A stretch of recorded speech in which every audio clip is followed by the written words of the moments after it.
Okay, this is pretty sick, and it might be me just selfishly speaking, but there's also some benefits that make sense for all parties involved. But the Jaguars playing, so it just came out. I don't know when Mark Lamping said this, but the Jaguars would consider, in our meeting with Daytona officials in the next few weeks, about playing for the 2 seasons that they would have to leave the Jaguars stadium when it gets rebuilt or whatever you want to call it. They have to find somewhere to play. Gainesville, Orlando, is it at the Jumbo Shrimp baseball grounds, or is it at the Daytona ISB Speedway, Daytona International Speedway? I don't know why I call it ISB. That's the road that is that it's on. This would be sick. Now, I'm from Daytona, so a little bias here, and I have family there, so very easy for me.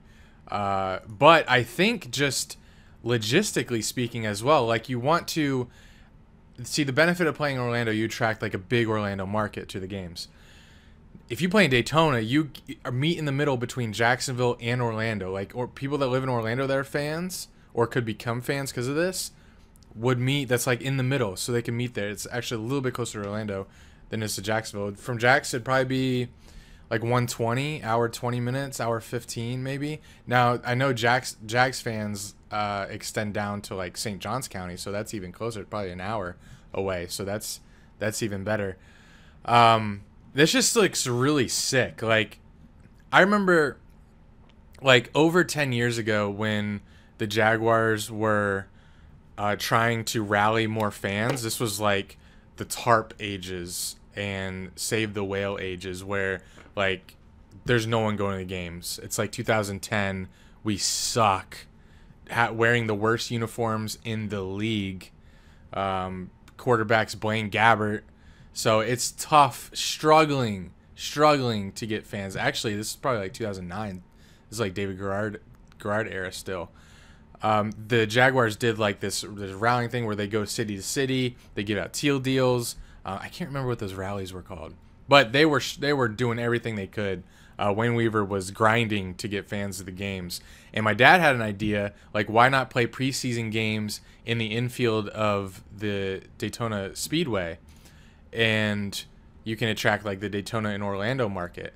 So that's when this whole Jaguars need a new stadium and it might require them to play elsewhere. When that news first broke, I tweeted, kind of jokingly, but at the time, what makes sense now is kind of the same thing I was referring to then. I said they should play in the infield at Daytona 500. I hadn't seen anyone else who had said that. Not that I'm patting myself on the back, but I mean, it's pretty popular opinion. No one like scoffed at it, and still people are kind of excited about it. Like, how sick at for the Daytona 500 and the Pepsi for whatever they call it nowadays, Coke Zero 400 or whatever. Like, you have people camping out. They have plenty of space to camp out, so plenty of tailgating space, plenty of parking. Like, they put 100,000 people in that racetrack for the Daytona 500, so there's plenty of parking spots, and it's so easy to get to. From Jacksonville, one highway, you're there. Orlando would be a mess. 95 to I-4, oh, the traffic would be so unbearable. And to ask Jags fans to drive 2.5 hours, some would do it, but sometimes we can't get people to drive 10 minutes to the game. But to ask Jags fans to drive 2.5 hours to Orlando, to Camping World or whatever it's called, to go to a game, Orlando's last on my list. Right now it's probably Daytona Speedway.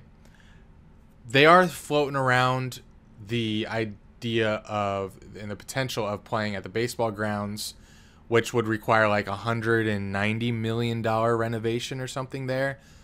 But I don't really want that, because it would only hold like 30,000 seats is what I'm thinking, or what I'm hearing. And like, what determines who goes to that game? How expensive are those tickets in 2026 or whenever that would happen? When, I don't know, do we win a Super Bowl by then? Where Trevor Lawrence is in his prime. Imagine the ticket prices if there's only 30,000 tickets to be had.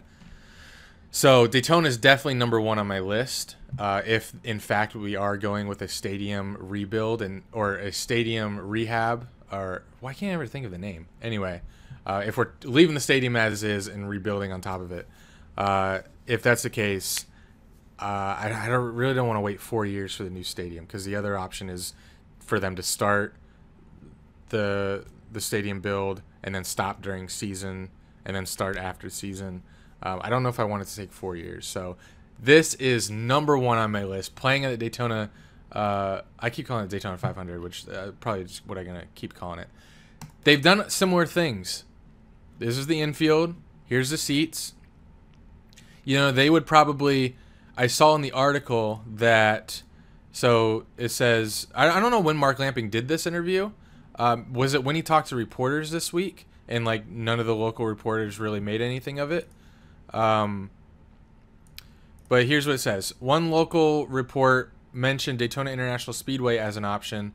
The 101.5 thousand capacity racetrack may seem far-fetched for NFL football, but Lamping, the team president, didn't dismiss the opportunity. He plans to meet with track officials over the next few weeks to discuss it.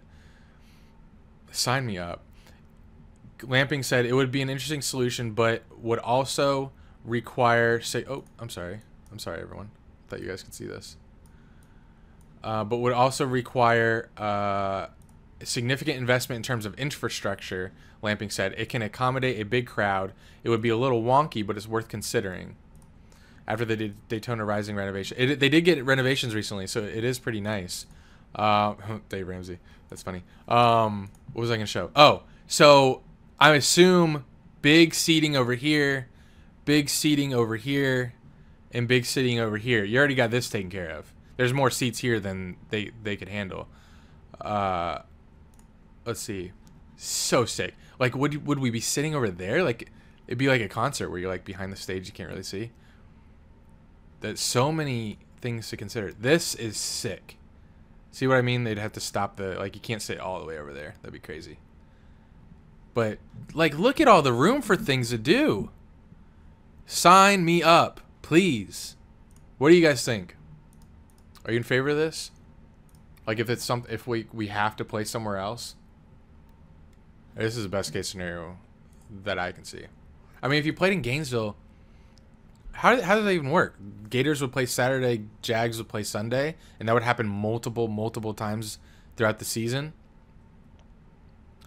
I mean, they purposely don't schedule the Jags to play in Jacksonville the day after the Florida-Georgia game. And there's got to be a reason they do that. So here's the Daytona local HBCU, Bethune-Cookman. Apparently they played a football game. Look how small the stands were. Apparently they played a football game there in the 70s. Wow. Well, that's cool. All right. Well, I just wanted to do a video because this is very intriguing to me and right up my alley. So, sign me up, count me in for the and how about painting the end zones checkered, like checkered flag, like how they do for the... Oh, it's not here. Look at that. Look at those seats. Imagine you can pay for those seats just along the track. I'm trying to find what I was referring to. Oh, I'm not gonna be able to see it. But if they painted the end zone checkered, that'd be pretty funny and cool. All right, peace. Go Jags. Well,